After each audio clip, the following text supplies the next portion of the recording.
Good evening, good evening, good evening, everyone. This is Doriel Inez Larrier of Larrier's Education and Resource Network, where I plant seeds to help you grow. And tonight, you know what tonight is, right? We are on the digital couch. We are on the digital couch with Doriel, and this is our series on ministers on a mission. Ministers on a mission. This is the second in our series for this month. And we are talking about ministers who do the things that they do, not just on their block. And some do it in the community. Some do it across the state. And some actually go across the waters and are global ministers on a mission. We have a new person sitting on our couch tonight, right? You see him. Some people kind of know him. Some people have said, where have I seen that guy before? Because he's actually been on my couch before. We've had different conversations. We've had little, let's say, tay-to-tays. Because sometimes, he and I kind of get into it on a really, really good, on a good note, positive think tanks, dialogue, critical expositions on topics. And I would love for you to be able to join us tonight. Let me say my other greeting, which is Dumela, Saubona, Sakpase, Namaste, Upshin Dubra Otra, Assalamu Alaikum, Hotep, Bonsoir, Buenas noches, and what's good. We have on our couch tonight, as you see in the little ticker right below, Reverend Richard Honeywell of the City of Freedom Baptist Church here in the city of Brooklyn. Good evening, Reverend Honeywell. How are you? Good evening, Doriel. Good evening, and thank you for inviting me back to your couch, your digital couch. It is good to be back here once again. All of the prior conversations have always been very insightful and fulfilling.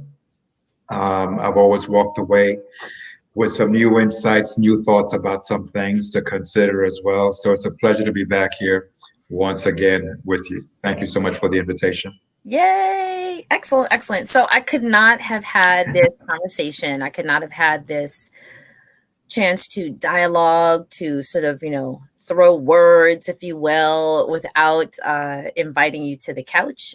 So those of you who are just coming on for the first time, this will be a 4-week series. Last week, I could not have had a conversation with pastors and not had my own pastor, and that was the Reverend Dr. James Arthur Thornton of the Salem Missionary Baptist Church in the city of Brooklyn. And see where I'm going with this, right? Just wait until the next two people come on, okay? See where you're going. See where I'm going, right? Because we're going to push the live button together. I got my push the live button shirt on, right? That's what we're doing tonight. So we are going to actually delve into some questions. And I've tried to keep these like hot seat questions. So those of you who know what a hot seat is. And so even though a couple of topics that Minister Honeywell, excuse me, I'll probably call him Rich because, we've had exchanges that take us across the globe, and he wasn't Reverend Honeywell or Minister Honeywell. He was Richard. Okay. He was Rich. If I flow that way, just understand we were in like lots of caravans for like 4 to 6 hours at a time and 13 hours at a Yeah. Listen, it's all good. I'm very secure in myself. So if you refer to me as Richard, bro, I'm good. Bro.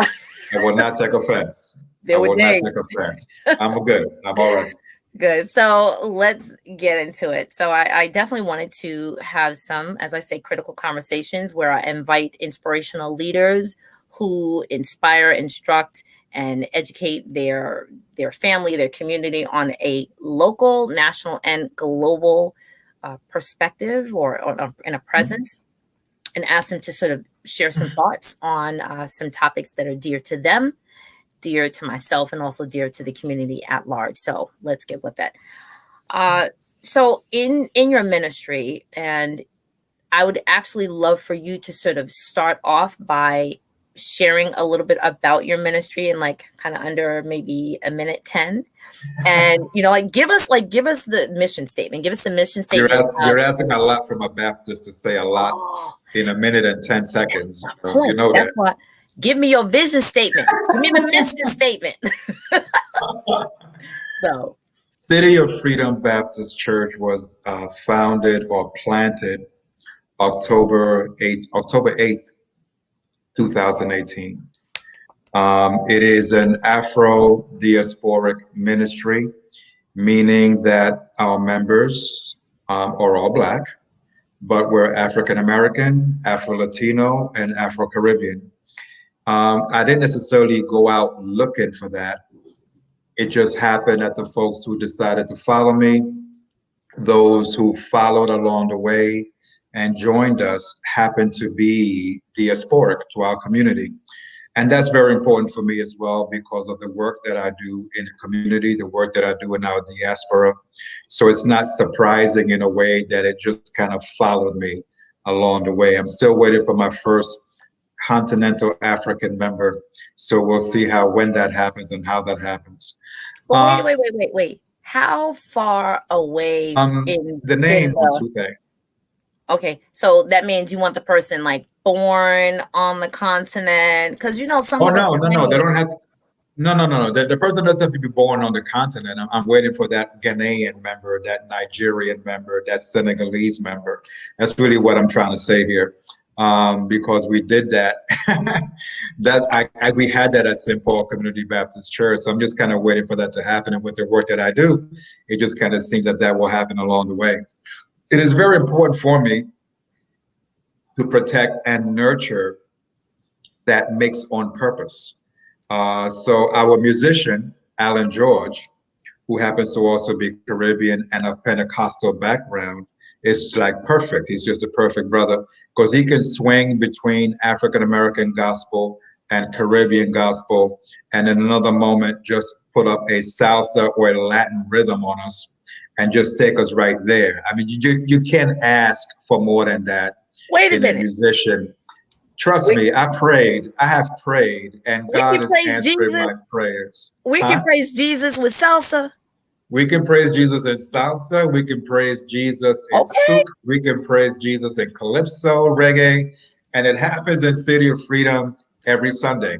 So, so that means that you got to have a certain appreciation for all of who we are to feel comfortable with us. If you're looking for just one thing, one sound, we're not that church. You have to be someone who is willing to grow and appreciate the diaspora, right? Which is going to be in heaven to begin with, because there isn't like corners. There isn't a Latin quarter, in a Caribbean corner. We're all going to be up in there in the same choir, singing in our flavors. So that's been rich. That's been a very rich experience for me, and I thank God for that. Because it's something I didn't have to fight for. It just happened, and the right musician showed up at the right time. City of Freedom comes from two things. City of Freedom is actually based on Augustine's City of God. And if you know Augustine, African theologian, Berber African theologian, very significant to the foundation of the Christian church in the early 300s. When he was also Bishop of Rome, classical piece, City of God, in which he's responding to Emperor Nero in defense of the church. So I decided to borrow City of from that, but freedom comes from the central theme really of the teachings of Jesus. It's all about freedom. Freedom from sin, freedom from this, freedom from the other. And so I married those two ideas, Augustine's City of God, and a constant theme in Jesus's preachings in the Gospels and in the epistles as well of freedom in the gospel, or freedom through the gospel. And that being something that we people of African descent, especially on this side of Africa, this side of the diaspora, because we got to make those distinctions in terms of our experiences with racism, institutional racism from Canada to Chile in South America. That is important for me to have that as central to who we are, to our name. So that's how the name came about. Okay. All right. So now let's hop into our questions. We actually started to chat a little bit about how your work is not just, let's say, within the church walls. And of course, we're still operating outside of our church walls. We have different walls. We have digital walls, right? Digital walls. So let's just hop for a minute in the ministry that you do outside of the pulpit. And so whether that be civic, academic, social action, political, what does that ministry outside of your pulpit look like? Currently, I am working as the constituent services coordinator and clergy liaison for Assemblywoman Diana Richardson in the 43rd Assembly District. While I live in Mill Basin, my church is located in the 43rd Assembly District. It is my position that where our churches are located and where our churches are planted is where we need to be active. Too many of us show up on Wednesday night for Bible study, and then we go home. We come back on Friday night, maybe for prayer meetings, and then we go home. We show up on Sunday morning for worship service, and we go home. The people in the neighborhood know us because they see us come in and go. Right. But we don't know them because we come in and we leave. Right. Without any interaction with the community and neighbors around us. When you look at Jesus in the scriptures, he is everywhere. He's in Bethany, he is in Nazareth. In other words, and where you find him, you don't find him most of the time in the temple. You find him most of the time engaged actively in the community, on the streets with the people. So central to my ministry is being active in the community, engaging the community, engaging neighbors, engaging business owners, engaging folks. So they will know I'm not running for office, and I'm really not running for office, but that just doing that which I believe a pastor should also do in his parish. My work with Assemblywoman Richardson is timely because she's very active and very engaging in the community, and so what it has done for me. Hold on a second. So I just want to say there's a shout out from someone who is a St. Paulian.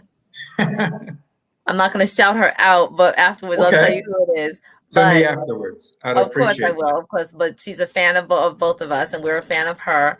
I need for people who know who you are, Minister Honeywell, who know what this conversation is about, and where he has hailed from. Look, we're gonna be like we in church right now, okay? Share with 5 people, touch 5 people, go call somebody up, send the DM, take the URL, say share, tag their name, put it in the chat. We want people to come and chat. Yes. Well, whoever it is, thank you, and namaste back to you as well. That's right. So working with her and her activism in the community helps me to see the legislative side of that. It helps me to marry the faith and politics or faith and civic engagement side of it. Because to me, I don't see how we as pastors can do the work we do effectively without also being engaged publicly and civically. That's one of the strengths of the Black church and of certain Black pastors in the past and Black churches that were known for their activism in the community and their engagement in the community. And that's the thing that makes us so distinct as a Christian community of a people who may be victimized, but we refuse to be victims by continuing to be engaged in the community. So working for her, what it has done for me is just open up a whole other plethora, a whole other door to see how this work happens from the legislative side. And then for me to also become more engaged in the community as well, in terms of the area that I'm a part of. Plus, I'm also, was also invited, let's probably put it nicely, it was really dropped in my lap to reorganize the 71st Precinct Clergy Council. Okay. There's no precinct clergy council at the 71st precinct on the corner of New York Avenue and Empire Boulevard. But clergy councils are growing. They really don't have one. They had one, but it just fell apart. Wait a minute. Because that's a huge, so those of you who are not from Brooklyn, You don't know that Empire Boulevard it separates. It's almost like the railroad track, if you will, Right. of like the Caribbean community on, Hmm. let's say like the west, South, central and okay, south. okay, the south, and Right. then the Jewish. Because when you're going up towards Eastern Parkway, that's north. Okay, so right, so, and then like and for those of y'all who don't know, that direction will be Bed-Stuy. Okay, so we're Right. talking like Coney Island on one end, Hmm. Bed-Stuy on the other, and Right. right. But those of you who know, New York and Empire Boulevard. There's a precinct right on the corner, and all along Empire Boulevard there are these like sort of apostolic, Pentecostal, storefront churches, and then as soon as you cross over, you're Synagogue. crossing over. Right. Yeah. Right. Right. And that's Right. interesting that there was no clergy council. Okay. All right. Yes. So There are 92 churches in the 43rd district alone, Doriel. 92. I believe I it. have the list. There are 92 mostly storefront churches. Yep. Yep. I believe it. And of Caribbean Christianity, because a lot of those folks are not trying to like get out of those storefronts. I mean, that's a whole conversation unto itself. But we got 92 churches in the 43rd that we're working to organize now. It's going to take about 2-3 years to really kind of get most of those folks where we want them to be. Plus, everybody is still recovering in one form or another from the COVID pandemic. There's some churches that don't have pastors. There's some churches that lost their sites, lost their worship sites. But we'll continue doing the work and building this clergy council. So the inheritance that I've received of prophetic creative Black ministry is really coming to fruition at this point in my journey in a neighborhood that used to be where I grew up. When I first came to New York from Panama, I came to live on Midwood and New York Avenue, just a stone throw away from where I do ministry now. So like I'm back in my old neighborhood and back in a whole new way, so I thank God for that. All right, so you've kind of actually covered like one or two other questions, which is fine. So let's just sort of wrap up that part of the question by saying, what is the toughest task that you have had or maybe you're experiencing now as a Black man in ministry? And of course, this has probably amplified this, maybe. But what do you think the toughest task is? Right now, I would say it's two things. The organizing of the 71st Precinct Clergy Council, because this is very different from the work I was involved in with EBC IAF, with St. Paul Community Baptist Church in East New York. And EBC is Eastern Baptist. East Brooklyn Congregations, Industrial Areas Foundations. That's the organization that was created by Dr. Youngblood and about 50 other churches in East New York, out of which the Nehemiah houses came about. I wasn't a part of that nucleus. I was a part of the ministry, got involved in rallies and stuff like that, but not at the ground level of organizing it and getting pastors on board. That's a whole different ball game by itself. That's why I'm saying it's going to take about 2-3 years to get that council where we would like it to be, because what it also means for me is me learning some new things. At the same time, there's some new skill sets I got to learn in the process of doing that work. So as we are reaching out to them to come on board and to see the vision, the potential for this thing and for long term, something that hopefully will outlive me as well, it's also forcing me from an administrative point of view and personal leadership to level up my game to another level in terms of what's going to require from me. The men's ministry piece is also a good challenge, in part because, I mean, you want to go after the brothers out of love. You want to go after the brothers, but brothers are not always the easiest to win. And the challenge now, though, is that everything is online. I'm sharing the responsibility. I'm sharing this task with Dr. Derek Skeet of Medgar Evers College, great friend of mine. We're both on the same page now, which makes it easier to get the work done. Because like half of the brothers in that group that we created are his boys. The other half are my guys, but they're brothers who've also known me and done this work with me for years. So what I've had to do is how do I take the Johnny Ray Youngblood model that I was trained under and understood and put Richard Honeywell's twist on it? Mm-hmm. How do I put my signature on this? And as you said, push that live button. It has taken me a little while to become comfortable with that, even though folk would think, well, you're a pastor, y'all like talking to people and all that, but that doesn't necessarily mean that we would like to be on camera. Right. Those are two different things altogether. Two different two parties. very different things. But I appreciate it because I'm growing. And what we're doing this month that is working is that we officially declared a men's month, right?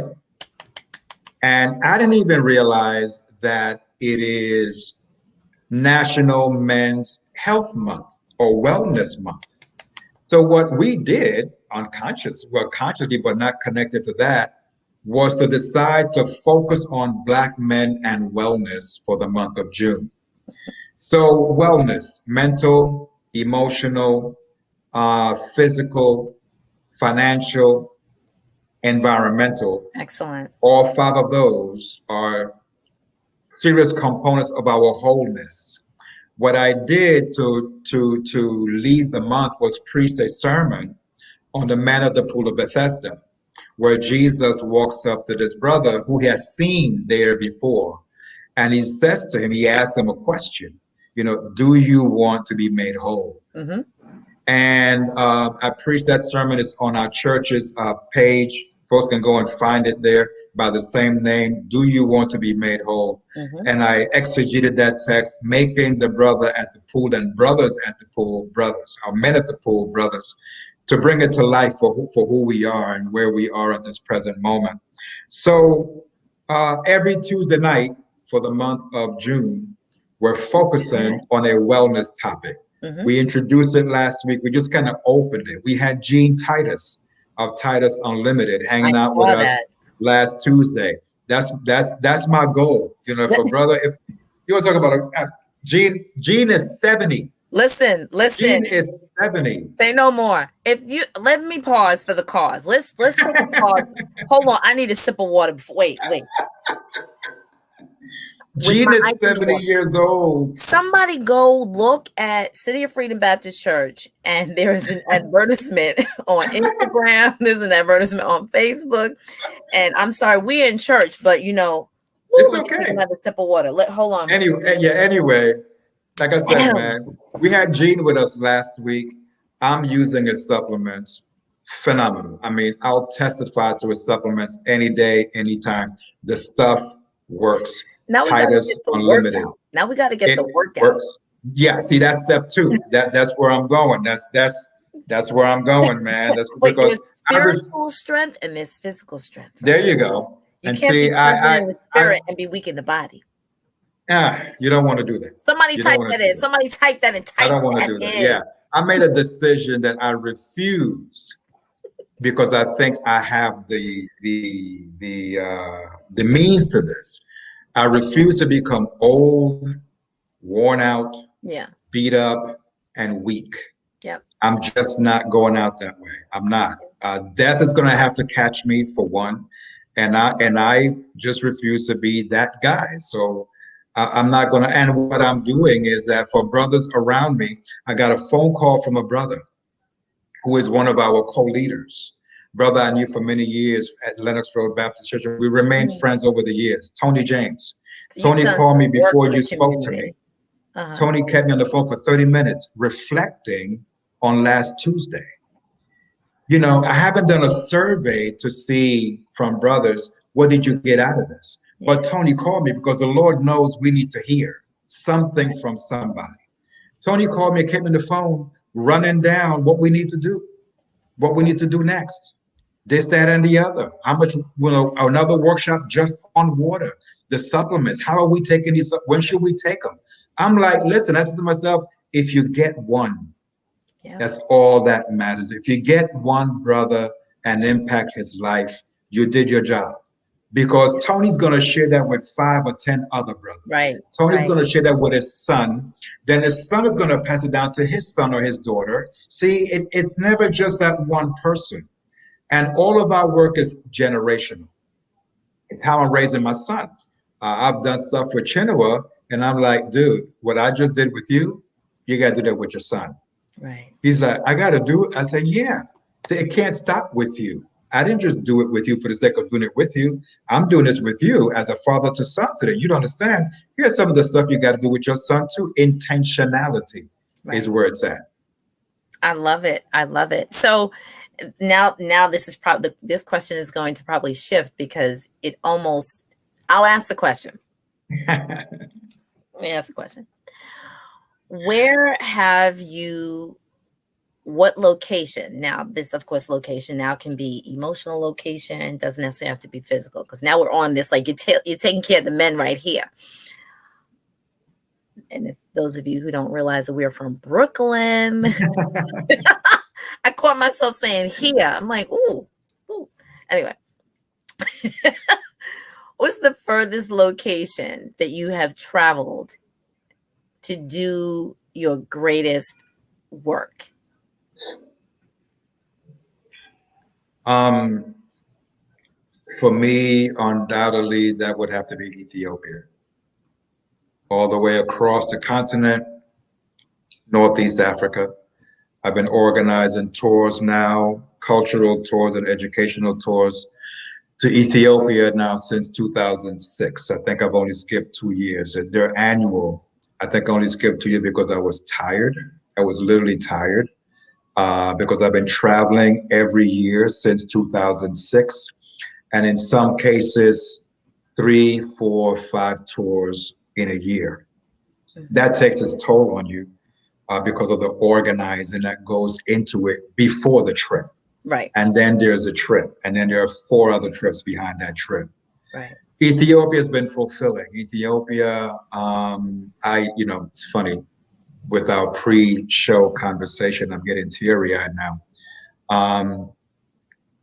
Ethiopia, for me, and what it ought to be for all of us, because to me, every Black Christian ought to visit Ethiopia at some point, at least once in your lifetime. And I'm going to take as many folks as I can to that place. The reason for it, one, Christianity has been present in what's now called Ethiopia since 325 AD. A full 1,200 years before Christianity is introduced or misintroduced to a degree in West Africa.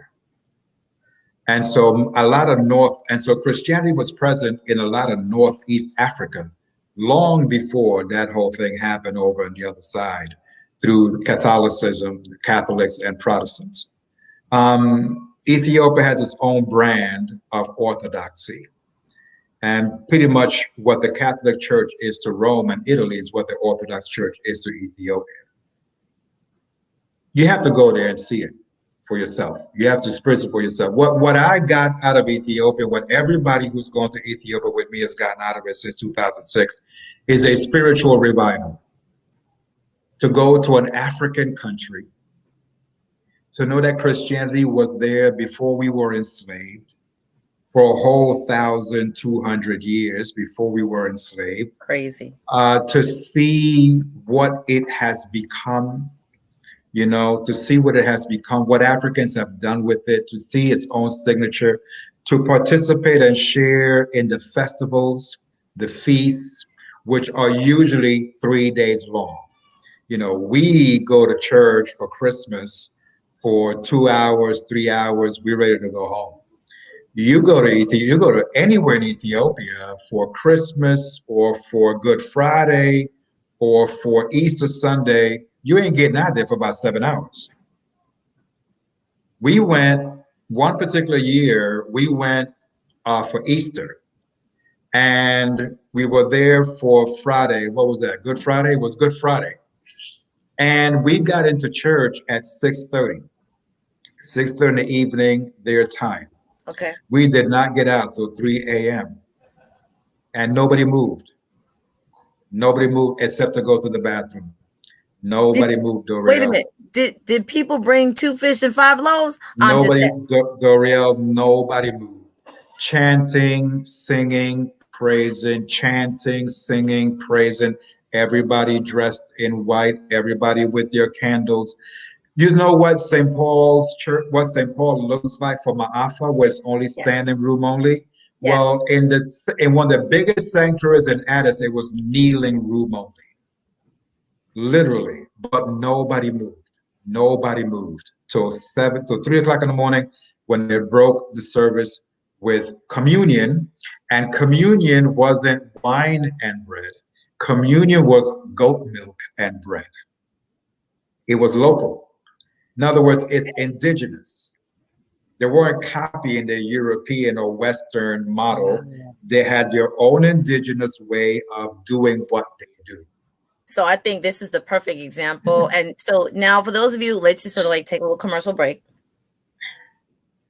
For those of you who are just coming in, this is the Digital Couch with Doriel, and this is our Monday night series on, this series is Ministers on a Mission. And so, of course, I'm speaking with Reverend Richard Honeywell of City of Freedom Baptist Church and of African Journeys with an S. With an S. I got to get that right. Okay, with an S.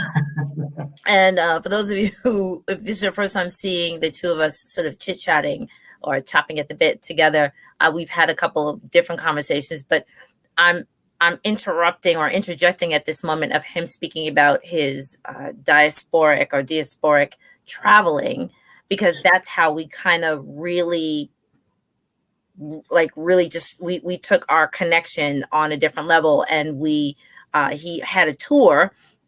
And so actually, let me just give a teeny bit of a backdrop. And those of you who kind of know this, most people don't know the story. Let me just say this. Most people don't know the story. My initial connection with Richard Honeywell is my youngest son was dedicated at St. Paul. Mm-hmm. There's a whole story behind that, but let me just say he was dedicated at St. Paul. Okay. He was dedicated at St. Paul, and Richard Honeywell was there. I didn't know him at the time, but I happened to have been looking through, in like moving boxes or whatever, and look at his dedication program, and I saw Richard Honeywell's name, and I was like, oh my goodness. Then we also know some people who are connected to each other, so we're like in this bigger like think tank friendship group. Right. And I think you came to my church because we were at some sort of homegoing service or something like that, and you're like, hey, I'm doing these tours, and I was for a year. Do you remember? I kind of like snuffed you. I was like, no. Is that what you did? I'm not. No, I made up some excuse. I have to say, I'm like, that's a lot of money, or oh my goodness. The next year, you said the same thing, and you said, hey, look, I'm really running these tours, and you said what you said the first year that I snuffed you. And snuff is a bad word. I'm sorry. I'm like, I just gave you shade. You said. I was like, I can't go that time. I think, I was trying to pass it off. But then you said, when is spring break for you next year? And whatever happened in my head, I must have forgot that I was trying to like dodge this situation. And I said, oh, it's blah, blah, blah, blah, blah. And you were like, good. I'm going to make it that time next year. And I was like, yeah, wow, I had no clue you were dodging me. Okay, so, thank you for telling me. But I also have to say is it was a mind shift. Okay. The mind shift is as you're talking about Ethiopia, that in essence, every Black Christian should make a pilgrimage, right? Because now this is a serious conversation. It's always serious, but now we have to get back serious. So as you're saying that every Black Christian should make a pilgrimage to Ethiopia in order to experience, and I think it's called the Timkat. Am I saying it right? Timkat Festival? Yeah, we got Timkat in January, which is actually the second largest Ethiopian Christian celebration. Easter is actually their largest celebration. Christmas for them is important, but not quite as important as it is for us. No, it's not a biggie. It's a big one, but not a biggie. The big ones is Timcat, the baptism. That's really what it means. It's the epiphany, which is when God pronounced over him and John, baptized him in the Jordan River. This is my beloved son. Listen to him. Do as he says, etc. Whom I'm well pleased. Do as he says. That's a big piece for them, and so that's Epiphany in January, called Timcat in the language, in the local language. The reason I'm saying every Black Christian, you know, a lot of us are busting down doors to go to Israel to visit the Holy Land.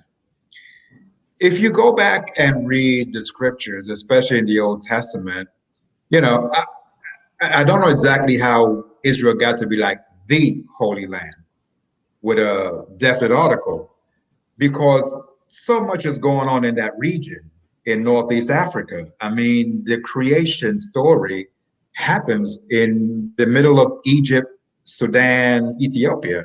Why don't we consider that also Holy Land? See what I'm saying? So much happens in Northeast Africa that's part of the actual biblical narrative, is that we don't know it because we don't study it that way. We don't study scripture with geography at the same time to see where this is taking place and what is it called now, to give meaning to it and significance to it for us as a people. One of the things that has happened to me, and has happened to every Black Christian who's going to Ethiopia with me, is that we don't see ourselves the same way again when we leave. We don't think of Christianity the same way. There's a way in which going there as a Black Christian helps to minimize or wash away some of the complexities that we have in becoming Christians through slavery. Yeah, I agree. I agree that a lot of us got that. We don't talk about it all the time, but we carry that little something because many of our brothers and sisters won't let us forget it, for one. But going back to Africa, to Ethiopia, knowing we've been in this from the very beginning. For a minute. I mean, while we could say 325 AD officially for Ethiopia, there were Christians in all of North Africa for those first 300 years, and many North African Christians who shaped the faith. It's not as if we were evangelized by Romans. We've been doing the evangelizing. We were the ones doing, passing the word, preaching the word, teaching the word, etc. Paul was mistaken not for a Roman. Paul wasn't mistaken for a Greek in Acts. Paul was mistaken for an Egyptian. First century, long before any Arab Muslims came over from the Middle East into North Africa, into Egypt, Paul was mistaken for an Egyptian by a Roman soldier. So now this is great segue to like this next part of the question. So before you hopped back into going to, let's say, visiting,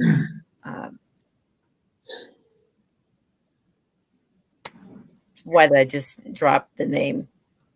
To go to the Timcat Festival, to go to Ethiopia, go see the Coptic church. Part of your work, which you're saying that Egypt, excuse me. Yes. Why am I losing it? That's like your the farthest trip that you've done, like your greatest work. Once I sort of got caught in this web of going visiting the continent, it was my first, serious trip. And it was actually, I was in South Africa a couple of months before. And so I remember saying to you, there's no way I could go to South Africa and then, what was it, 5 months later, go to Ghana. And I was like, It's not going to happen. It's not going to happen. But when I talked about the mind shift of my family, relatives, blah, blah, blah, blah, saying, why would you want to go there? You know we're here for a reason, right? We don't need to go back there. Or the quintessential question, where are you going to sleep? What do you mean, where am I going to sleep? They do wear clothes there. Oh, come on. Are you kidding? Are you kidding? Are you kidding? Yeah, This is I know. 2015 at the time. Yes, 2015, yes, right? yes, Come on. yes. But Yeah, that yeah. whole mind shift. And so then, going and just being in essence on the continent twice in like a 12-month period, I came back totally different. My view on Christianity was different. My view on missions, because the topic is ministers on a mission, my view on ministry was different. My view on being a missionary was different. My connection, devotion, love, and affection is different. My adoration and appreciation for the continent and the people and the heart and the mind and the soul of the people that lies within me blossomed like a Yes, rose that had yes, been yes, closed for the winter, and it was just like, yes, yes, and yes. so I thought my affinity and my love for the continent since basically 1988 when I had my first awakening, I thought it was strong. Nah, like when people say, what is it? For in Black History Month, it's like, well, we know we black, but in Black History Month, we blackity black, black, black. That's how I felt. I was like, it's on 1,000. And so I have said this before, but I want to say there aren't words. There are not words that I can give you to say thank you for being that little person that sort of kept tapping me on the shoulder and was like, you really got to come. You really got to just, I don't care what you got to do. You just got to go. And so going and spending, Lord Jesus, 14 hours on a plane. Oh man, yeah, yeah. And it was one flight. But you know what? Because I had just done 19 hours straight in South Africa. This was a walk in the park. Before, yeah, I was like, if I can handle 19 hours, I can handle 13. That's not a big deal. Ethiopia, it's just about 19, 20 hours also, because you're flying from DC or from New York, depending on where you leave, to Rome, hour layover in Rome, and then to Addis. So by the time you get there, just like South Africa, it's not just how many hours you were flying, it's also the time zone difference. Right. And there's a 7-hour time zone difference. Right. And so your body is kind of jacked up between Addis and New York. Your body's like, what's going on? What's happening? But and don't drink no coffee. Don't make the mistake of drinking coffee. No, you will not get to sleep for about 3 days because there's no decaf in Ethiopia. Oh, wow. Incredible. So to have an American-sized cup of coffee in Ethiopia, you really don't want to sleep. You don't want to rest. Oh, my goodness. So I do definitely want to just plug that if you are ever, if there's ever a sliver, like a hair's breadth of concern or conscious awakening about traveling to the continent, do it with this brother right here. Do it with that brother right there. The tour was great. The connections to people that we made there was amazing, even though there were other people from other parts of the country, who went. Now people that I've never known before, when I met them at the airport, and I was like, hey, how you doing? What's going on? Because we had that amazing tour. We had great food. We saw great places. We cried. We did. Cried. Yes. Grown people. Yes. In the slave castles, in the dungeons, looking at the floor, feeling the walls, feeling we cried. We had Holy Ghost time in the slave castles. There, let's just say Jesus was in the midst. Absolutely.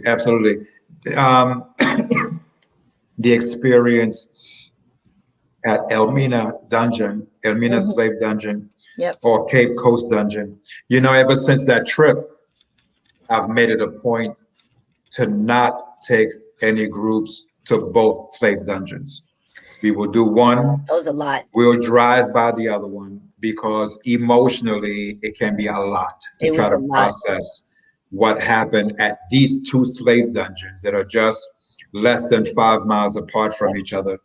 been there for 300 plus years, and all of what transpired there, which you can still feel and smell And after all of these years. To know yeah, that for about 300 years or so, each one of those slave dungeons was a transportation hub, a shipping hub for millions of Africans who wound up in the Caribbean, South America, Latin America, and in the United States for the most part, and through whose labor this whole hemisphere that we call home would not have been possible. right. Would not have been possible at all. Like, think about South Street Seaport.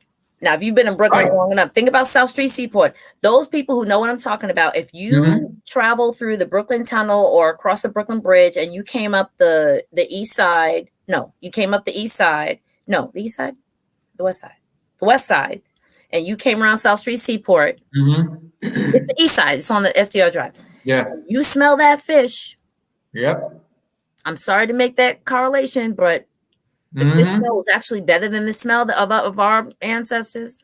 Those people who came, because not everybody came through the slave trade. Not everybody. Right. A lot of people, but not everybody. But just that popped into my head. So let me like make this next connection, because we talked about the Timcat Festival, right? A celebration, a ritual. What ritual do you think in the Baptist church, in the Black church, what ritual do you think that people should take more seriously?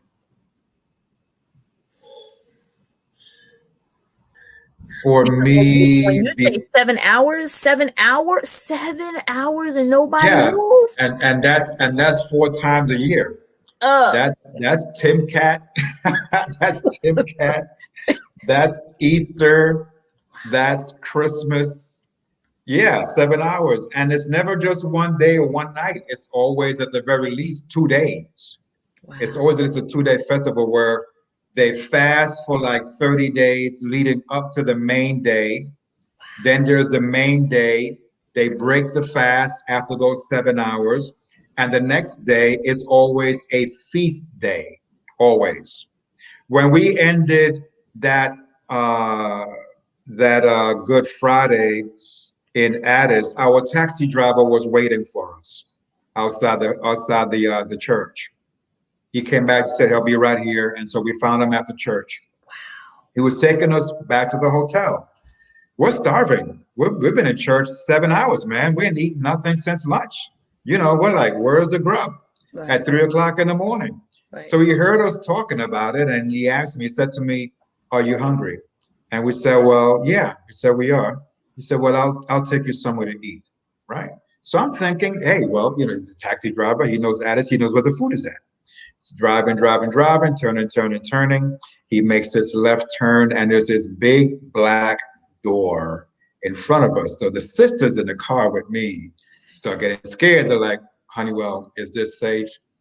I said, "Listen, we here now, so we're gonna have to trust that we're gonna be all right, that we're in good hands. So let's see what happens." Security guard opens up the door. They let us in. It's a housing complex, right? So I'm like, "What's up with this?" He drives in, folks recognize him, and I'm realizing this dude took us home. As soon as you said recognize, I'm like, did he go? He took us to his house.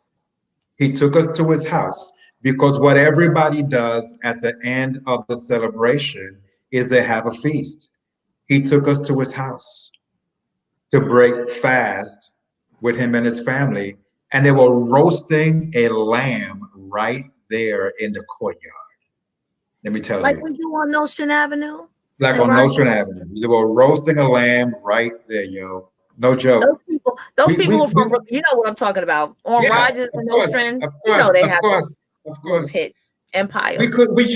How do you buy that? You know what I'm saying? Like how do you do that? So Ethiopia is special to me. Really, really special to me. What it is, again, spiritual revival. What Ghana gave us and gives us is cultural connection. We connect culturally in Ghana because we recognize those faces. Okay. We recognize the food. We recognize the symbols. You think you're in Flatbush. It's just that there are palm trees and mango trees all over the place. Okay. You're like, wait, that's cousin so and so. Where you going? Yeah. Because you recognize the face. Ooh, You know what I'm saying? It feels listen, like you're home. those You people who have feel never like been to you're Ghana, home. You literally feel like you're home. those It's just people, not yep, Brooklyn because you are home as right. West African descendants. Did you see High on the Hog? Did you watch that on Netflix? No, I just saw an advertisement for it. What? I gotta see it. What? All You right, I'll got see to. it tonight. You Okay. have to. You Okay. have to. I'll get my Just review tomorrow, y'all. watch 4 of the 5 series in a same. Just sit there and just binge on it. You got to watch at least 4 of them. Listen, what High on the Hog did for us is connected our history through food. Oh, yes, yes, yes. Mm-hmm. What I'm grateful that they did is that they started in Benin, not in Georgia, New York, South Carolina. They Okay. started in Benin. That was important to start there and with the food there. And there was something that they did in that first episode that for me meant a lot. And I'm going to use it because every tour, so you got to go back to Ghana because what the tours are like now is not what it was like when we first did our first tour with But you. I So enjoyed that I'll one. take care of you. I'm just gonna say to you, Doriel, get your passport, just pack your bags. It's right Your there. ticket is your tickets in the mail. Your tickets in the mail. Just these are the days. Just show up at the airport. That's all you got to do. Okay. All right. We will All right. set you up so you All can right. see what that first experience has evolved into. But we do have like 6 minutes. I do want to finish my oh, questions. But okay. So of go course, ahead. you'll come back. You'll come back. You're a Okay. regular. You're a regular on the couch. Okay. So then I beg to say that your concern is, let's say, the ritual, because we talked about in essence like these let's say the Easter or our Yeah. 4 days. But now if you're telling me they were fasting for 30 or 40 days prior to, and then Mhm. staying in church for 7 days, sorry, 7 7 hours. hours over a 2-day or maybe a 3-day stretch, I'm thinking, wow. Now, I love everybody who's listening, okay? But please understand, this is my couch. So what I'm finna say is because this is my house, okay? Then a lot of us Black Baptists, because that's who we are, most of us are, we're kind of wimpy. Oh yeah, man. We're kind of wimpy because if they can fast, and I say this, and I've had like a different awareness because I've been spending more time with people who are Muslim and who have just come out of Ramadan. Right. And when I see the devotion that they have in Ramadan, you're getting up at 5 o'clock in the morning to have your biggest meal or whatever that is, and then you don't eat for another 13 or 14 hours. Right. Till the evening. Until the sundown. And because I now know Ramadan shifts based on the calendar, so it could be some years it's winter, and so you have to get up like 4 o'clock or no, 5 o'clock, whatever. But then once Ramadan shifts into warmer months, you have to basically be eating at 5 a.m. and then not eating again. Like, look, it's what time? It's almost 8 o'clock, and it's still kind of light. You're not eating till 8 o'clock. Right. Right. And we're like in Lent, during Lent, we're saying, oh, I have to give up, like my coffee, or I have to give up, maybe eating fried, like French fries or something. How about you give up everything? How about that? Yeah. It's Western Protestantism, including its Black expression, is lacking. Oh, Is lacking some very common disciplines and practices that are common in other places, even within Christianity, just not over here. So there is a spiritual dimension, a certain spiritual power that we don't have because there's some disciplines that are not common to us, that we don't practice, that are not a part of our calendar. I'm definitely. I've been talking to my people at State of Freedom, and I'm saying, listen, guys, We ain't gonna do it right now, but you do know that this is coming. It's somewhere Mhm, around the road. mhm, Uh, I'm gonna borrow some of the ideas I got from Muslims in Ramadan. I see mhm, why not, because when you look at prayer beads, what Muslims use to do their mm, prayers and whatnot, well, it's a Muslim version of the rosary, of the Catholic rosary. So the question isn't, well, which came first. That's not the question for me. It's how does a very common sacred object end up right. becoming adopted by different religious communities who see I the I value. I So totally for agree. me, there's some things, like I said, Christian Africans fast. They fast as part of, it's not just the Orthodox in Ethiopia. They have a whole different idea of what the life is. When I see African Christians for Christmas, they still hanging out in church like Pentecostals, Mhm, on a Sunday. They ain't going right, nowhere. right. They're worshiping him all day. We can't get past 2 hours and we start complaining because we have so westernized. We Yeah, have so industrialized the faith. We give God 2 hours and that's enough. We're going mhm. home after this and still expecting him to bless us the rest of the week. So, but yeah, you know, the blessing for me of City of Freedom is that I was not called to a church with years of tradition and culture that I would probably end up fighting to make adjustments to Mhm, along the way, or having to wait for certain members to die off before I could bring about some changes. right. Because Through it. you got some folks they're gonna fight you to keep doing what they've been doing for 500 years. This is how we've been doing it. We've Right. And you ain't gonna, always done it. yeah. So And then you have to the say, advantage for me with City of Freedom right. is that I get to create the culture. Mhm, I get to put things in place, gradually teach my people, here's what we're going to do. We're going to wait for such and such a month to have the workshops on it, prepare what we got to prepare. And the beauty of it is that while they're not necessarily youngins, they're open. They're right. open to learn. They're open to try something different. They're open, and that's all a pastor can really ask. Be So open. Let's try something different.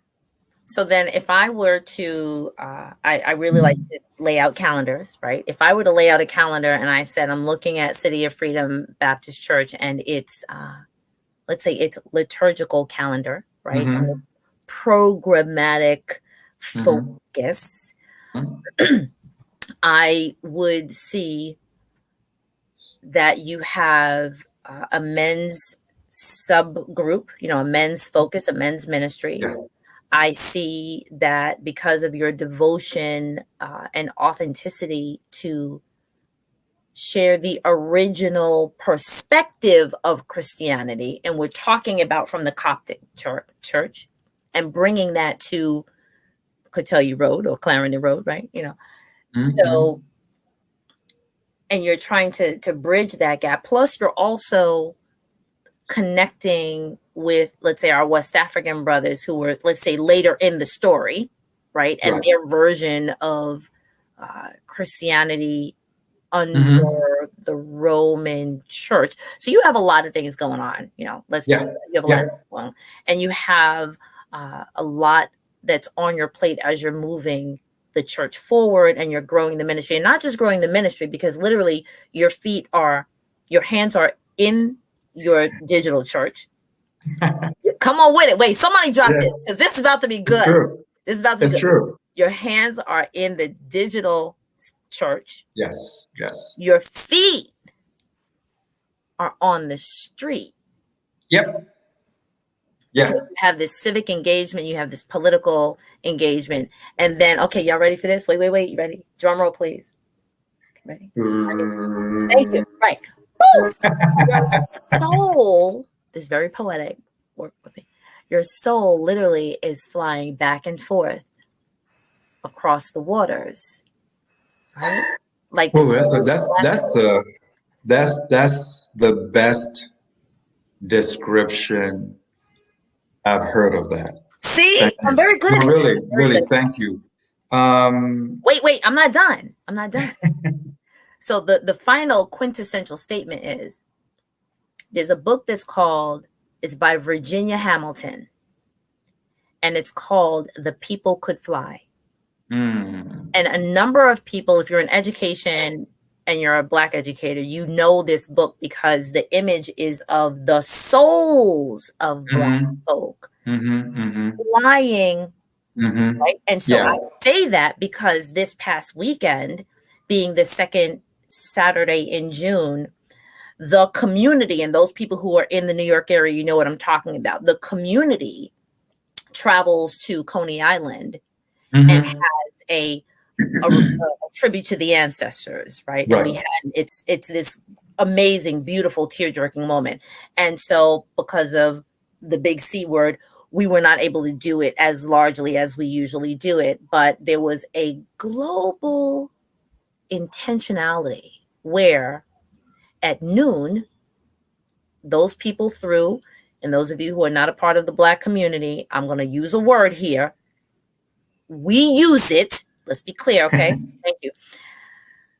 Our Black net, I'll just leave it at that. No, but the Negro net, right? We said the word. We were like, listen, at 12 o'clock,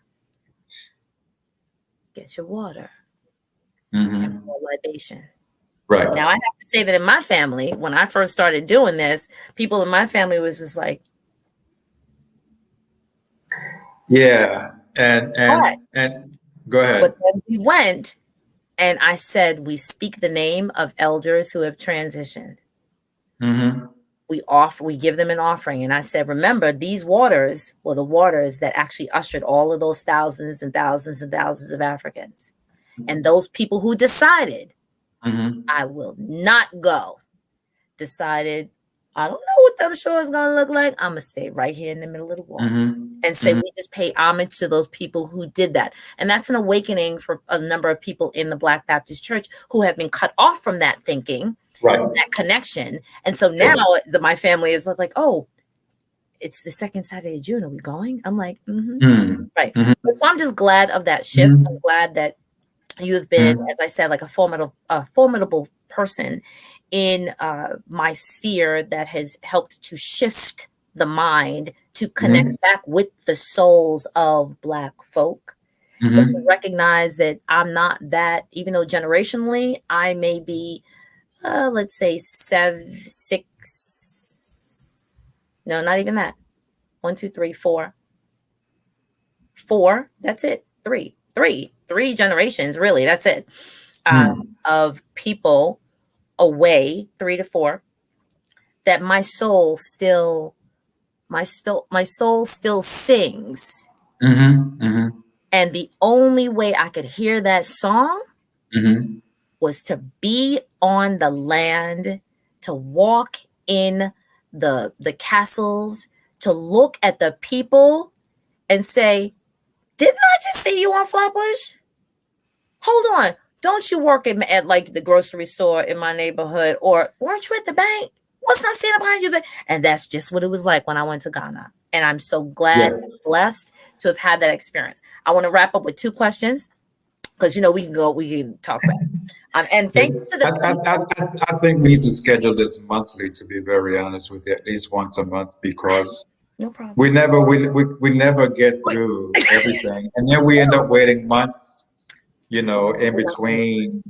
I don't mind being a surprise to folks, but just anyway, yeah. What are your 2 questions now? So here's my 2 questions, and so we talked about sacred rituals. Now these are like now kind of serious questions, but it's gonna wrap up into a nice note.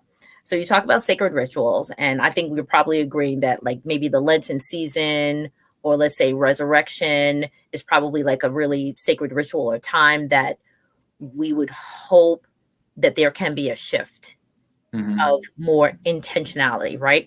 So, and those rituals move. Okay, I'm segueing really well right now. Those rituals move the spirit.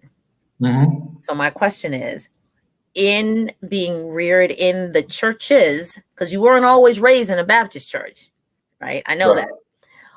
What song moves your spirit? what song you were raised with in the church moves your spirit, because you are a minister on a mission. And as you are a minister on a mission, you intentionally transfer spiritual adoration through words, through rituals, and Wow. also the transference of storytelling through song. So what song helps you do your mission work as a minister? Whew. Um, the song from childhood that I would kept getting called to sing over and over and over again, especially over this past year during our morning devotions during COVID, as we organized our morning devotions at 7 a.m., was Great is Thy Faithfulness. That song, I've sung that song a cappella how many times now, you know, Are you and it takes me back to my grandmother, you know, raising me up as a young boy in Panama, not knowing where, I mean, I had no clue that I would be doing all of what I'm doing today at any point in my journey. But she knew. I guess she did. She was And planting I'm that and seed. I'm still the beneficiary of those prayers, you know, to this very day when I see all of what's playing out, and my mom as well, because the travel piece began with grandma and then went on with mom, and her first and only trip to Africa was with me to Ethiopia back in 2018 or 2017, one of those 2 years. And then no, it was actually earlier than that. She passed away in 2015.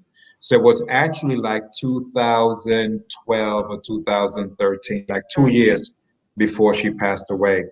The other song that's deeply personal for me was Order My Steps, which I first heard at St. Paul Community Baptist Church when I was struggling with my call, but not knowing what it actually was. Coming into it along the way, knowing that there was a purpose, a larger purpose that I was moving forward into with my life, where I really just had to trust God with it and through it, because it was bigger than me, and I was scared. I'll admit that I was scared, you know, of what was happening in my life, the shift that was taking place in my life. But I recognized that I had to trust God with it, and I still have. And it was Eli Wilson was still the musician at St. Paul when Order My Steps was sung by the choir.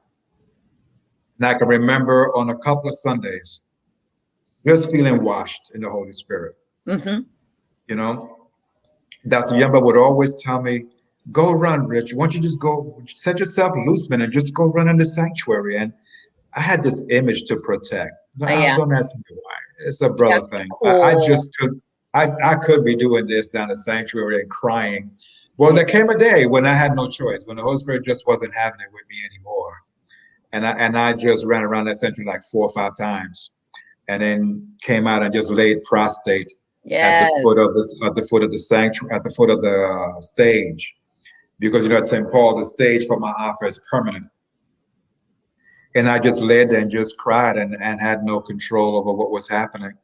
What in terms of what I experienced that day for me, took me back again to some earlier experiences in my childhood with my grandmother and her church, in terms of seeing what I was seeing and witnessing in those places. So that has always been with me. That has always been with me. Again, I want to thank you for that insight. My soul is constantly crossing the waters. And I'll tell you why, not only because it sounds cute, it's beyond sounding cute. It's really at times how I feel. Yeah. No, really. It's, you know, I've been traveling now. I've been in the air, traveling between Ethiopia, Ghana, South Africa, Cuba, South Carolina, Panama since 2006. There was one particular year back to back between January and May, or January and July. It was Ethiopia in January, Ghana in February, Panama in May, back to Ghana in July, Cuba in August. And in each of those occasions, I found myself standing or being in places where we as a people experience both triumph and atrocities. I'm not sure how I got through Cuba, to be honest with you. But when I was done with Cuba, and of course I had to do what I because I had a group. But when I was done with Cuba that particular summer, I took a break. Yeah. I just took a break from a lot of things. I just shut down because I needed to be renewed and refreshed. To find yourself, it's divine. To find yourself having not, because we're not just sightseeing when you go on tour with me. No, we're trying to find, and I'm sorry, I am going to finish It's cultural. It's cultural immersion. You're not coming back the same. You're not just seeing sights. Right. You're not coming back the same. And for me to have to go through that over and over and over and over again, there's an anointing. You know I'm saying that there's an anointing. And I thank God for that. So there are moments in which I'm here in Brooklyn and I feel like I'm out of place. I feel like I'm out of place. There are times in which I'm sharing stuff on my page and I'm wondering, is anybody getting it? Yeah. Yep. I do. Oh man. Yeah. But thank you. Right. So I'm going to wrap up with this, and it's when we were leaving Ghana the night before, there's a video that, God help me if that video continues to pop up. I'm sorry. So now this is like a funny part, right? This is a funny part. It's on the African Journeys Facebook page. Yeah, the video is there. Okay, so y'all would have to go. I remember that video. I know. Y'all are going to have to go to the African Journeys Facebook page in order to see the video I'm talking about. But let's just say that when I say, and my tagline is push the live button, right? So one of my symbols pertaining to this work is always a mic, right? There's a mic. Let's just say when people say drop the mic, no. How about Doriel snatched the mic? That's all I'm going to say. Those people who are still here or who watch this part, go find that video and go tag what I did when I snatched the mic. Oh yeah. That was a memorable occasion. Yeah. Let's just say everybody in the space was like, did she just do that? I did. But you did good with it. I tried. You did good with it. If you had messed up, that would have been horrific. That would have been like unforgivable. But you snatched the mic. You and the sisters y'all threw down. Oh man. Tell them. Don't ruin it. Don't ruin it. Doriel can sing, man. Doriel's got it going on. Doriel's got it going on. Anyway. But about the real serious part though is there was a moment that evening where and only God knows what's going to happen, that my older son had this moment and he was like, I just remember him being like, he was sitting like this and he was kind of sulking down, and I said, honey, what's the matter? And he goes, I don't want to go back home. He goes, I don't want to go back.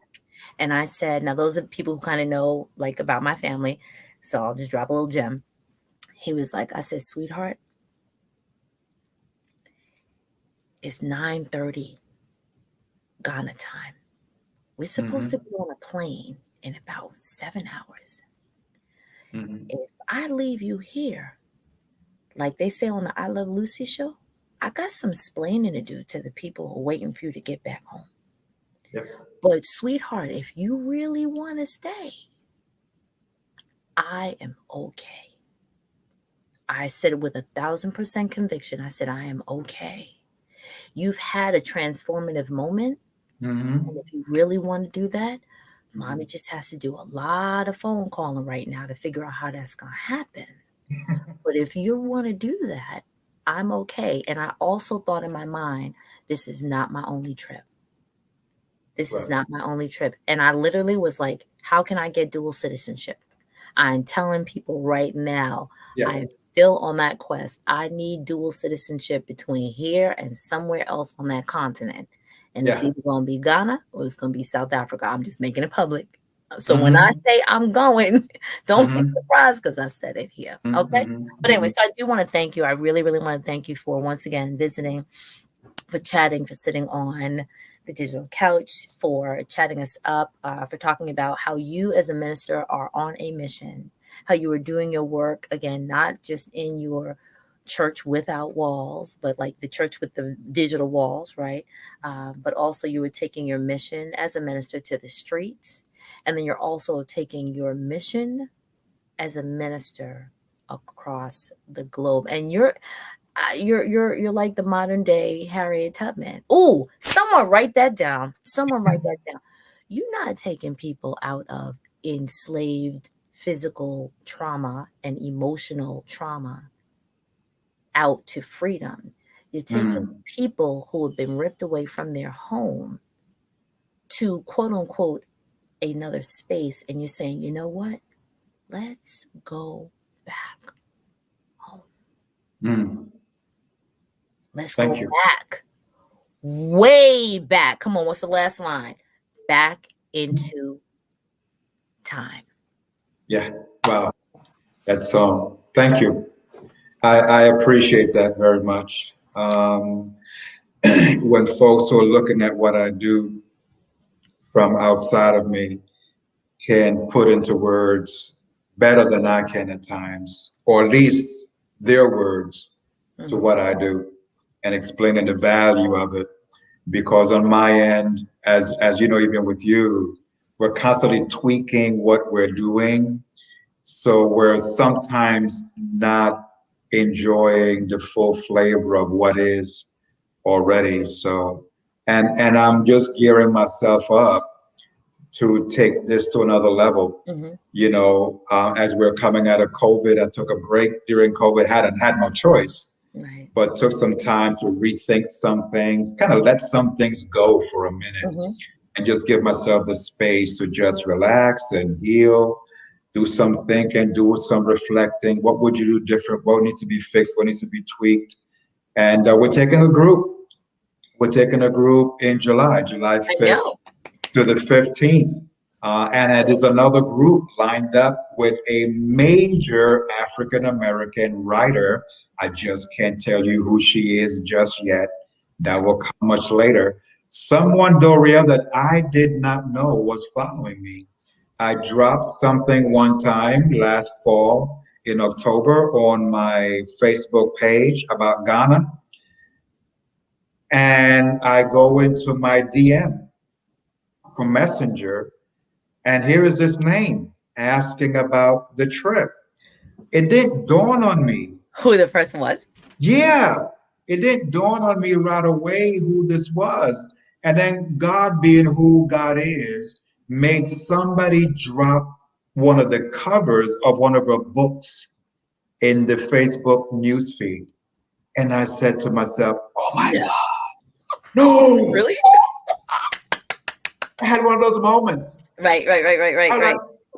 are Oh you for my God. real? That's Yay. who she is? So here's how we're gonna wrap this up.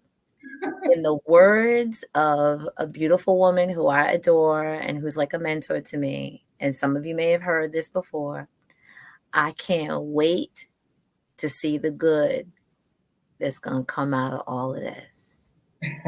I celebrate you. I give you a Thank high you. five, as I tell my students in the camera. Psh, high five in the camera. Thank you so much for pushing the live button with me and joining me on the digital couch. I will see you all. Thank you so much for all those people who stayed. Some people who were tardy to the party. That's okay. You can totally watch the replay. Those people, if you were taking notes, and I'll check the other platforms because I don't see all the comments that come in. If you were taking notes, anything, even if you sort of run the tape back, run one of the platforms back, and there's something that is enigmatic. If there's something that Mm, resonates deep within your soul, or something that was just like, I cannot believe Doral said that, or something that Minister Honeywell said, do us a favor. Do us all in this internet space a favor, because I'm going to say this 1,001 times. Type it in the chat. It does, if anyone knows these social media streets, it does something to the algorithm. You know what it does?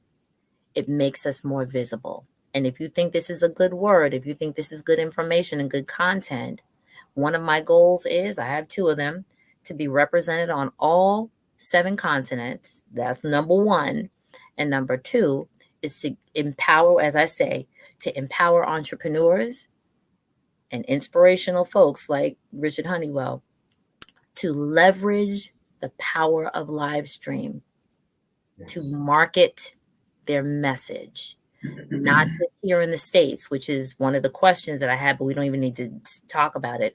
Not your church, your ministry, your people, your constituents are not the people who you walk across when you cross the street on Nostrand Avenue, Flatbush Avenue, East New York, or what have you. They're not even the people that's in your building or on your block. Mark 16:15 says what?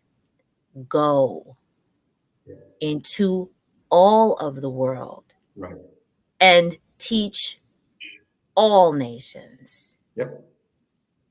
That is my plan and my purpose and my prayer for the digital couch. So you may see me in a couple of different places doing something similar. Some people will catch me on Thursday nights. That's the whole of the story. But I bless you all. I thank you so much for joining us. Please come back next Monday. We will do episode number 3 of the series of Ministers on a Mission all this month. And please, follow me you can follow me on Instagram. You can follow me here on Facebook, my personal, my business, and my YouTube channel, all under Learn to Grow You. And that's Larry's Education and Resource Network. Learn, the word 2, the word grow, and the letter U. I love you all. Peace and blessings. This is a Learn to Grow You moment where I plant seeds to help you grow. And my digital couch is for people like you who have a word to say and a mission and a ministry to share. God bless you all. Thank you. Have a good night, everybody. Thank you for showing up.